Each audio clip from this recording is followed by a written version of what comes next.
Cheating in video games isn't a new phenomenon, and it certainly isn't going anywhere. In fact, it's an inevitability, and something you just have to get used to occasionally running into. If you're an FPS fan, you've likely been killed across the map by a suspicious enemy who didn't feel the need to ADS and somehow hit every single bullet. Whereas those who enjoy MMOs will be all too familiar with oddly named players who spend just a little too long gathering resources and follow the same path over and over again. This is just the reality of gaming. On both offline and online experiences, if there are ways to cut corners and break the rules to gain an advantage, some players will grasp at every opportunity. With that being said, there's something fascinating about the methods some games have used to combat cheating and rule breaking. I'm not talking about advanced detection software or kernel level anti-cheats that can scan your computer, as impressively scary as that technology is. I'm interested in the anti-cheats and punishments that are as equally strange as they are creative. To be clear, I'm straying a little from the modern definition of anti-cheat, which usually refers to software, and instead focusing on inventive game design methods that discourage and prevent cheating. The reason for this inventiveness depends on the game, with some titles being limited by their age, having been released at a time when detection software was not yet available. This forced developers to add in-game measures to combat cheaters. Others on this list did take a more standard banning approach, but added an imaginative twist that aimed to make a spectacle of cheaters. This humiliation tactic was intended to discourage others from stepping out of line.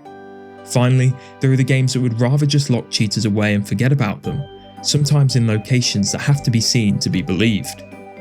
So, whether it's a visit from a god, a trip to a virtual prison, or a deadly attack from an evil farmyard animal, these anti-cheats probably won't go down in history as the most effective, but for those who witnessed or experienced them, they were certainly memorable.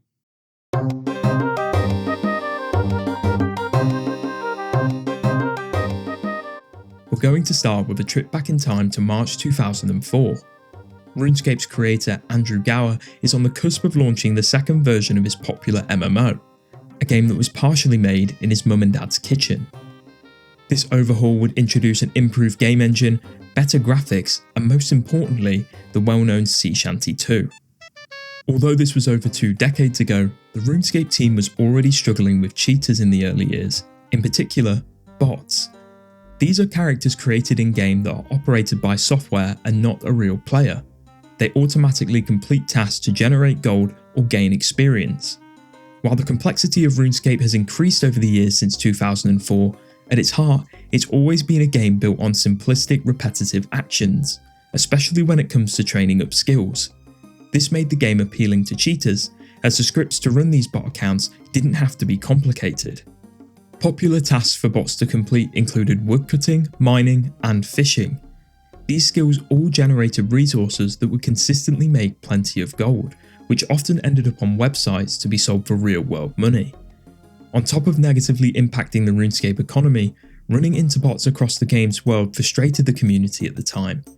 Their unnatural actions and movements made them easy to spot, and if that wasn't enough, the bots often shared an eerily similar sense of style. In a rush to make multiple accounts as quickly as possible, cheaters who operated the bots wouldn't bother customizing their character's appearance, going with the iconic default tan shirt, green trousers, and bold head. This very quickly became the bot uniform and a telltale sign that a character may not be your typical adventurer. These bots were not completely safe though, as Andrew and the team at Jagex had an odd and unlikely set of heroes to take the fight to the cheaters. Anyone who played RuneScape back in this era will be all too familiar with making a great escape from an evil chicken or being bopped on the head by a lady with a sandwich. For those who didn't, these were just 2 of the many anti-cheat measures known as random events. At their core, random events were a variety of NPCs, items, and interactable scenarios that could occur at any time when you were playing RuneScape. Often appearing in a puff of smoke or emerging as part of an activity you were trying to complete, they were designed to interrupt bots and offer small rewards to legitimate players. Their effectiveness against cheaters at the time came with the fact that bot accounts operated by scripts wouldn't be able to complete any tasks to make the random events go away, and taking too long to deal with them came with consequences. This wacky cast of characters and strange encounters demanded your attention, and giving it to them would often result in a gift and a thank you. But ignoring random events could lead to some unfortunate outcomes. For starters, some random events would just appear out of thin air and start attacking you, whether you were a bot or not. Without even a hello or a shake of the hand, they would immediately begin chipping down your health bar. A few examples of these battle events included the river troll that targeted players who were fishing, a tree spirit to bash the woodcutters, and of course, the legendary evil chicken, who really didn't have much of a job description on who to irritate, so just took it upon itself to anger pretty much everyone across Gielinor, no matter the location. Out of all the random events, these bash first, ask questions later NPCs had the most infamous reputations. While extremely effective at taking cheaters down, their ruthless nature meant that innocent players were often caught in the crossfire. A few too many minutes away from your PC, or simply not paying attention, and you'd pay a big price. As back in the mid-2000s era of RuneScape, your items dropped directly onto the floor for everyone to loot. Not every random event was as aggressive in their anti-cheat tactics, with some bearing gifts for any players who would take the time to talk to them. Those who ignored their presence were quickly under attack though, and had to run away. This was the case for the Drunken Dwarf, the Pirate Cap in Hand, and a highway run called Rick Turpentine, amongst a long list of others. Unlike the evil chicken, they were patient with the player or bot for a few minutes, but after shouting countless warnings above their head, the attacks would begin. Random events like the Sandwich Lady, who offered players a delicious selection of lunch options, wouldn't even bother attacking if they were ignored. Instead, she chose to bot players on the head with a baguette, teleporting them to a random location in the world. This was an inconvenience to a legitimate player, but for bots, it would completely break the function of their script that was assigned to gather resources in a specific area. A fun fact about the Sandwich Lady is that she's actually based on a real woman who used to aggressively sell her sandwiches in the Jagex office. The devs remember her often interrupting their work and shouting a lot, so it's safe to say they definitely captured her passion for food in RuneScape. Some of the most creative random events would even teleport you to unique instances, requiring you to complete basic challenges. These tasks were never very difficult, but always complicated enough to stop a bot account in its tracks. Whether it was a trip to an army exercise camp run by a demon, a classroom exam watched over by a dragon teacher, or being kidnapped by a cat called Evil Bob who forced humans to feed him his favourite fish, no one could ever accuse random events of lacking imagination. Ultimately, random events existed as an anti-cheat system in RuneScape from 2004 all the way up to 2012. In these 8 years, countless weird and wonderful events were added, removed, and revamped, far more than the examples I've discussed today. However, by 2012 and several years leading up to their removal, random events were simply out of their depth when it came to punishing bots. Over time, the basic tasks and interactions that once confused bot accounts were all of a sudden completed with ease by the scripts. Technology that worked behind the scenes and instantly banned accounts was a more attractive prospect for Jagex, and random events didn't serve their original purpose. Luckily, they've been immortalised in old school RuneScape and still exist, just in a slightly less aggressive manner. They serve to give rewards to players on their journey throughout the game, still popping up out of nowhere, but instead of forcing you to interact, they're a little more polite now. The random events that used to attack on sight though have been shelved completely in old school RuneScape. Although you can still find the evil chicken surrounded by a few friends at the Champions Guild, it's sort of a well-earned retirement location for the infamous farmyard animal after years of causing chaos. While initially built to tackle bots, random events quickly became a fundamental part of the gameplay for legitimate players. That's always going to be a challenge when implementing an in-game form of anti-cheat rather than one that works behind the scenes. If players can see an anti-cheat in action while playing in the form of an NPC or event, the system must blend seamlessly into the world. This requires an extra level of creativity, something that random events never lacked. As far as anti-cheats go, random events will never go down as the most effective or efficient way of targeting bots in MMOs. There are plenty of other systems that did a far better job, but very few are memorable. The brilliance of random events is that they were woven into the adventure of RuneScape, and served as a burst of excitement whenever they appeared. Running away from a troll or chicken may have been annoying, but it was a story to tell, and nearly everyone who played RuneScape back in those days reminisces fondly on those moments.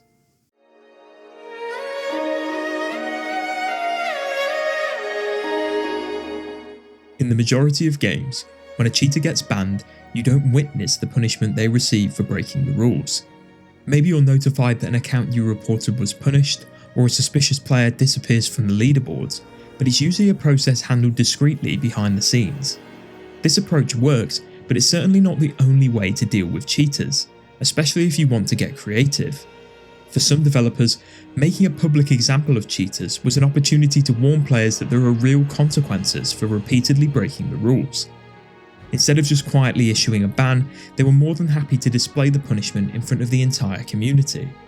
In a way, making a spectacle of a cheater is a form of anti-cheat in itself. By bringing the consequence of rule breaking into the game world as an event, you make the punishment feel more tangible. It's not just a blank screen and a message letting you know you're suspended, it's a public act for everyone to witness. Of course, if you're going to make an event out of a cheater's demise, you have to get inventive. With an audience of players, the ban has to manifest into something in-game that fits into the world and doesn't break immersion. A perfect example of this is in Guild Wars 1, an online RPG released back in 2005 by ArenaNet. Instead of disappearing from the game world after being banned, cheaters and rule breakers were struck down by a god. Doom, god of death and ruler of the underworld in Guild Wars lore, would at first bring the perpetrator to their knees. Shortly after this, a bright glowing green circle would appear on the ground next to them. It was at this point that the Grim Reaper figure of Doom would erupt from the ground with his scythe and strike the cheater down. After being dealt with, the rule breaker was sent to the login screen, where they were notified that their account had been blocked due to unacceptable behaviour. This mini-event could take place in outposts and towns where players grouped up and socialised. As you would imagine, Doom's executions caused a lot of commotion, with crowds gathering around to witness a ban. There was a huge amount of excitement around seeing cheaters get punished, and optically for ArenaNet, it was positive for the community to see action being taken in real time. The devs didn't slack on the details either. Instead of just making Doom's execution an animation, the god would actually cast two unique skills that only he could use, these being Impending Doom and Vengeance is Ours. Both had their own icons and held the description, "No resurrection spell can save you now, your account has been banned." Were these extra details required? No, definitely not, but they added so much flavour to a mini event that lasted a matter of seconds. Personally, I'm always impressed when developers can take an element of the game that exists outside of the world they have built, in this case handling cheaters and rule breakers, and bring it to life for their community. Looking back, it just makes sense that the God of Death would be the character to deliver the final blow to those who step out of line. That being said, Guild Wars wasn't the only online game to make a very public display of banning cheaters. To witness the ultimate humiliation of rule breakers, you had to be playing RuneScape back in 2012. Now, you'll notice this is the second appearance of RuneScape on this list, but by this point, the game had changed significantly since the days of random events. With a graphical overhaul and the evolution of combat update, the game was completely unrecognisable when compared to the golden era of 2006 and 7. It also marked the start of a mass crackdown on cheaters, one like nothing the community had ever seen before. In September of 2012, Jagex released BotWatch, a more advanced detection software in an attempt to combat the botting problem that was spiralling out of control. The devs weren't satisfied with just a back-end anti-cheat system though, and also launched an in-game location called Botany Bay.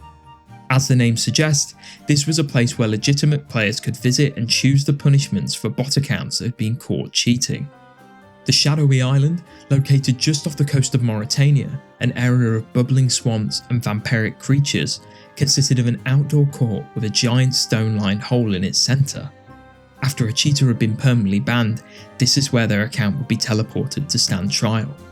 Inaccessible by foot, players had to reach the island by speaking to one of the trial announcers, who could be found outside major cities. So, with a court of real players, who had the pleasure of leading the proceedings as judge?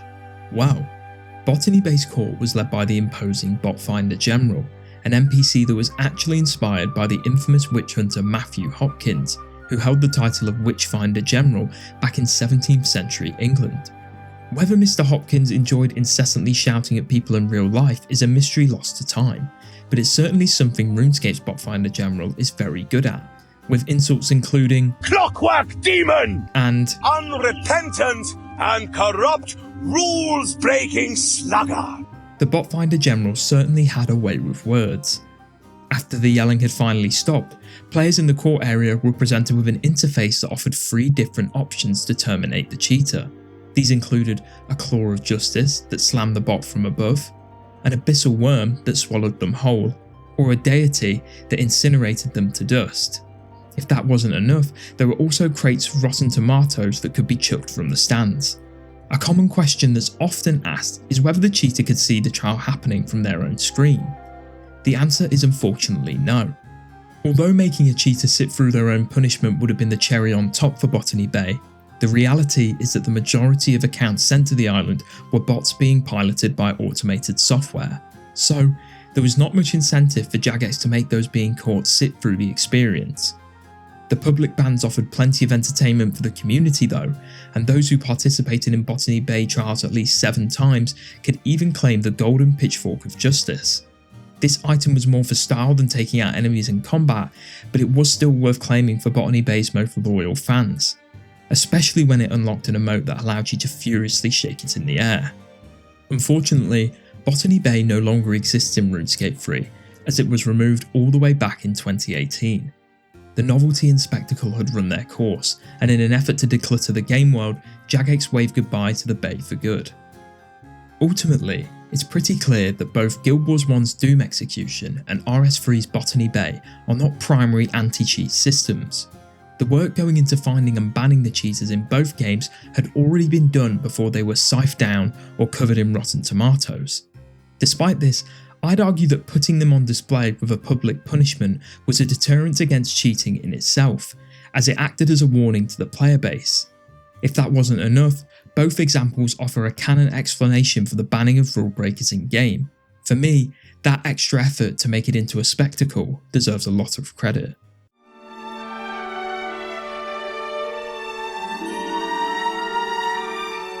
It's no secret that a permanent ban in a game rarely stops a cheater or rule breaker from returning. Despite losing their progress or items, they'll usually just create a new account and continue the behaviour that got them suspended. The question is, what would happen if you allowed the disrupted player to keep their original account, but banished them to a prison server? Well, EverQuest 2, an MMORPG released back in 2004, decided to use this exact strategy in 2015 by creating the Drunder server. The devs effectively created a digital exile where they could send any cheaters or exploiters who were causing chaos. Drunder had all the same mechanics as a normal server and looked exactly the same visually. The only catch, and it's a pretty big one, is that you were surrounded by the most disruptive players in the game's population. Not only that, the server had 0 customer support, so if you ran into any problems, you were completely on your own. A trip to Drunder was a one-way ticket for your entire account and all your characters, so there was no way of coming back once you'd been banished. No more grouping up with friends or your old guild, with the only company being the other rule breakers who happened to have been cast away with you. As you can imagine, this was a major punishment in an MMORPG, where socialising and community activities are a massive part of the experience. At the time of Drunder's server's release, a lot of EverQuest 2 players were confused and frustrated that this was being added. Why were the devs spending so much time on a prison server to host cheaters who in their eyes should just be banned permanently? The first answer to that question is money. A banned player cannot pay a subscription fee, but a player sent to Drunder still had to pay for their membership to play EverQuest 2. The system of sending them to Drunder allowed the money from rule breakers to keep flowing while keeping them separate from the legitimate players on the main server. As an anti-cheat, the idea was that if you allowed a rule breaker to keep their characters on an alternate server, they wouldn't bother creating a new account to return to the main servers. In essence, Drunder was effectively a lawless playground for bad actors to exist in, locked away and forgotten. Ultimately, this experiment only lasted until 2022, when EverQuest 2 wiped the Drunder server and permanently banned every single account on it. Whereas Drunder was a whole server, certain other games created spaces to hold problematic players that were a little less spacious. 2003's virtual world simulator Second Life had a cornfield where rule breakers were teleported to. This dimly lit area was a place the developers sent you when they wanted you to have a long and hard think about what you had done. Rows and rows of corn surrounded a small space that featured a campfire, a tractor, and a black and white television. You're probably thinking that doesn't sound too bad, but I'd like to add that you couldn't change the channel on the TV, and it played a 1940s educational film about a boy in a life of crime on repeat. If that wasn't enough, the tractor was drivable, but it was so painfully slow it wasn't worth turning on the engine.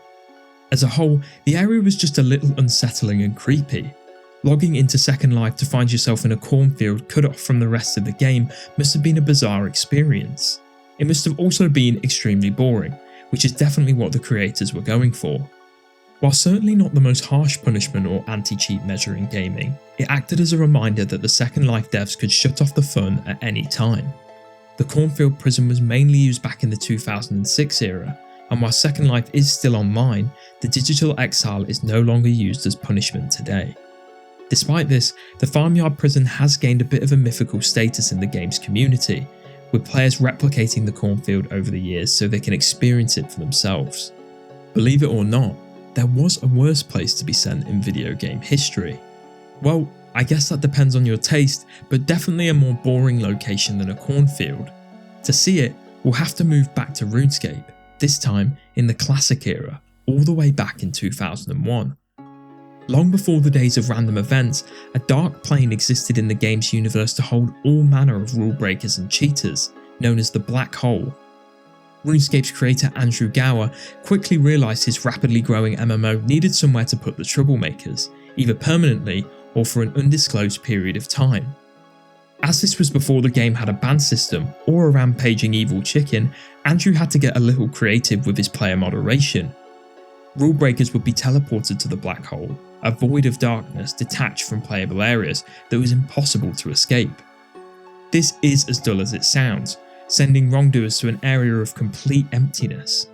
While some lucky players were questioned in the Black Hole and allowed to leave, others had their characters banished forever. As you would expect, word spread of this mysterious location that was only accessible through banishment, and members of the community started breaking the rules just so they could visit the Black Hole for themselves. The uptick in bad behaviour forced Andrew to find a solution, and that was the Black Hole experience. This was a clone of the Black Hole that could be accessed by any player in the Dwarven Mines by climbing down a ladder. Before entering the void though, players had to talk to a dwarf named Forder, who sold discs of returning for 10 coins that could be used to escape the desolate void. In theory, this solution was perfect. Problem players were sent to the real Black Hole, and everyday players could relive the experience of a rule breaker through the clone version. What could possibly go wrong? The answer is a lot, especially when mischievous players get involved. You heard me mention before that a disc of returning was required to leave the Black Hole clone. Well, certain members of the community began telling unsuspecting victims that something really cool would happen if they dropped their disc while in the void. To their surprise, they were then stuck forever in complete darkness. As this was before the days of the legendary home teleport, Andrew and the team had to keep rescuing players. This became tiresome, and eventually the clone of the Black Hole and the original void were removed before the end of 2001, replaced by better anti-cheat and anti-macro systems. Nowadays, it is possible to visit the Black Hole in old-school RuneScape using the same disc of returning item from Classic. Instead of letting people into the void though, Fordor the dwarf can now be found within the Pit of Darkness on his own. Before you feel bad for him, he does have an in-game line explaining his decision, making it clear he's decided to retire there as he finds it more peaceful. I'm not sure those who were trapped there for hours on end back in the day would share his enthusiasm, but each to their own.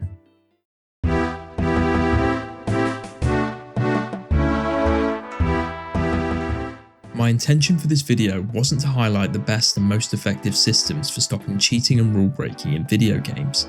If that were the case, I can assure you almost none of the methods discussed would have made the cut. The list would have been made up of complex behind the scenes software with dramatic sounding names like Vanguard or Ricochet. While undeniably impressive, you rarely see them in action, unless you're the one who's been hit with the ban. Don't get me wrong, that's absolutely fine and appropriate for a lot of games, especially FPS titles where players just want to get to the next match without it being ruined by an aimbot. In living and breathing worlds like MMOs though, there's a little more room for creativity. You can bring your anti-cheat into the game world as a feature, like RuneScape random events, or instead of just handing out a ban, make it so a god rises from the ground to smite a rule breaker down, as we saw in Guild Wars 1. Is that necessary? No, absolutely not, but it's memorable and adds a huge amount of depth to a game's world. Not only that, places like the Void in RuneScape Classic and the Cornfield in Second Life gained a legendary status in their communities. This mystery and excitement didn't come from the cheaters, it came from the everyday players who heard about a locked off location that could only be accessed by breaking the rules. That proves that these anti-cheats transcended their original purpose of being a method of punishment. They became written into their community's lore, an instant source of nostalgia for anyone who played in their era. That's a testament to the creativity and experimental design that went into bringing them to life.